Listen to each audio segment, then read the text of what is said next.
बुद्ध वचन की श्रृंखला को आगे बढ़ाते हुए आज हम बात करेंगे स्टेट पर। स्टेट से हमारा तात्पर्य राज्य से नहीं है, बल्कि उन संप्रभु सरकारों से है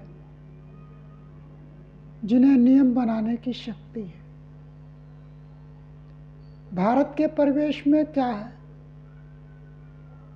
जितना सभी लोग जानते हैं, परंतु नीति शास्त्र, विधि शास्त्र क्या कहता है, और ये नीति शास्त्र और विधि शास्त्र राजकीय जमाने का चलता आ रहा है। राजा के शासन में जैसा होता था या ब्रिटिश शासन में जैसा होता था, उसी अवधारणा के साथ इस लोकतंत्र में भी चल रहा है। तो बात करते हैं संप्रभु सरकारों की। भारत में जैसा कि सभी जानते हैं, सरकार का मतलब केंद्र सरकार। केंद्र सरकार को कानून बनाने का अधिकार है। केंद्र सरकार कानून बनाती है, पर वास्तव में कानून पार्लियामेंट में बनता है, और पार्लियामेंट में जिस प्रक्रिया के अधीन ये बनता है, उस प्रक्रिया पर प्रधानमंत्री का आधिपत्य ज़्यादा देखा जाता है। हम इसकी अभी उचित और अनुचितता पर बाद में बात करेंगे। अभी हम पहले बात कर लेते हैं कि कितनी संप्रभु सरकारें हैं। तो इन सब प्रभु सरकारों में एक तो केंद्र सरकार, फिर राज्यों की सरकार, फिर नगर पालिकाएँ, पंचायतें, यूनिवर्सिटी के कानून, बैंकों के अपने कानून, शिक्षा संस्थानों के अपने कानून। यानी आप घर से सड़क पर निकलते हैं तो ना जाने कितने कानून बनाने वाली संस्थाओं से आप संलिप्त हो जाते हैं। यदि आप किराए के मकान में है तो मकान मालिक का अपना कानून। इस तरह से, और जब भी बात न्याय की होती है तो हमारी न्याय की भूमिका, न्यायपालिका की भूमिका बड़ी विचित्र होती है।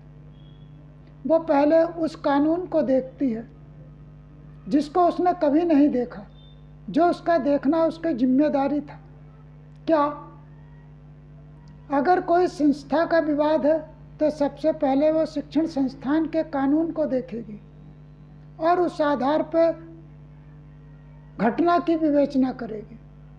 तो कोई भी शिक्षा संस्थान जो भी कानून बनाएगा, विभिन्न संस्थान, शिक्षा संस्थान अपने अपने रूल रेगुलेशंस बनाते हैं। तो इस हिसाब से उनके रूल रेगुलेशन, फैक्ट्रियों के अपने अपने रूल रेगुलेशन, प्राइवेट सेक्टर के अपने अपने रूल रेगुलेशन। आदमी कितना पढ़े, वकील तो पढ़ते पढ़ते पागल हो जाते हैं, लेकिन कभी भी उनमें पूर्णता नहीं आती।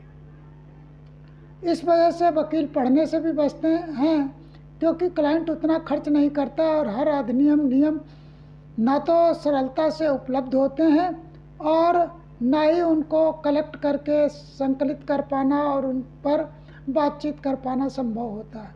हर चीज़ सोशल मीडिया पर या इलेक्ट्रॉनिक मीडिया पर उपलब्ध भी नहीं होती है।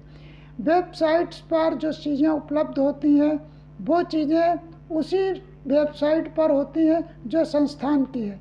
तो संस्थान के दिखाने के दांत और खाने के दांत अलग अलग होते हैं। इसी तरह से बीमा पॉलिसीज़ की संबंधित नियमावली बिल्कुल अलग होती है। इसी तरह से कंज्यूमर प्रोडक्ट आदि आदि। तो अगर एक व्यक्ति घर से दुकान तक सामान लेने के लिए जाता है तो सैकड़ों तरह के कानून उस पर अप्लाई हो जाते हैं, और ये कानून एक अलग अलग संप्रभु सरकारों द्वारा होते हैं। कुछ राज्य सरकार, कुछ केंद्र सरकार, कुछ नगर पालिका द्वारा, कुछ मकान मालिक द्वारा, कुछ जो सामान खरीद रहे हो उस कंपनी के द्वारा, जो जिस दुकान से सामान खरीद रहे हो उसकी अपनी नियमावली आदि आदि। देश में अभी तक इस तरह की व्यवस्था उपलब्ध नहीं है जो एक कानून हो। तो एक कानून जब उपलब्ध नहीं है तो भांति भांति की दिक्कतें आएंगी ही आएंगी। जब न्यायपालिका में इस पर बहस होती तो उन कानूनों को सबसे पहले देखा जाता है, यानी लोकतंत्र में जो डायरेक्शन हो देखने का। पहले हम संविधान को देखें, फिर केंद्र सरकार के कानून को देखें, फिर राज्य सरकार के कानून को देखें, फिर हम कंपनियों के कानून पर आए। लेकिन इसकी प्रक्रिया बिल्कुल उल्टी चलती है। अब यदि आप ट्रिब्यूनल में कोई केस करते हैं तो पहले कंपनी का रूल देखा जाएगा, कंपनी का नियम देखा जाएगा, भारत सरकार का नहीं। और इस तरह से केस की दिशा ही बदल जाती। जबकि कंपनी जब कानून बनाती है अपना तो उसका कहीं क्रॉस वेरिफिकेशन नहीं होता, और जब क्रॉस वेरिफिकेशन नहीं होता तो उसमें त्रुटि रहेगी, वो भारत के संविधान का अनुपालन नहीं करेगी। ऐसी दशा में जो नागरिकों के अधिकार जो हैं वो छिनते हैं, कम होते हैं, न्यूनतम कर दिए जाते हैं या गुलामी की सीमा तक ले आए जाते हैं। तो ऐसी दशा में इन संप्रभुता की जहाँ तक बात है, इन संप्रभुताओं को सीमित करने की आवश्यकता है। यही सारा काम हमारे सरकारों को करना था। जितने कानून हैं उनको एक मानक के अनुसार स्थापित करना था, परंतु हमारी लोकसभा, हमारी राज्यों की राज्यसभा या नगर पालिकाओं के कानून उस तरह से नागरिक के प्रति अपनी जिम्मेदारी का निर्वहन नहीं कर रहे हैं। और आजकल तो बड़ा विचित्र व्यवस्था चल रही है जो चुनाव आयोग की। चुनाव आयोग सबकी नागरिकता अपने मानक के आधार पर चेक कर रहा है।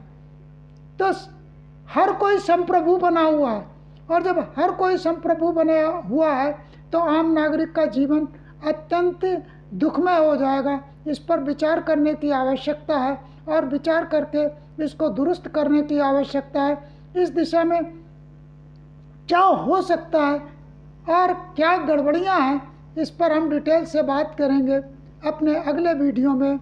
आज इस वीडियो में जो संप्रभुता की बात है, संप्रभु सरकारों की बात है और संप्रभुता के कारण व्यक्ति को होने वाली जो दिक्कतें हैं, सब आप अपनी भांति भांति की विचारधारा को हमारे पास यदि प्रेषित करते हैं तो हम फिर एक एक का समाधान भी करेंगे। इसी के साथ हम अपनी वाणी को विराम देते हैं। सबका मंगल हो, कल्याण हो।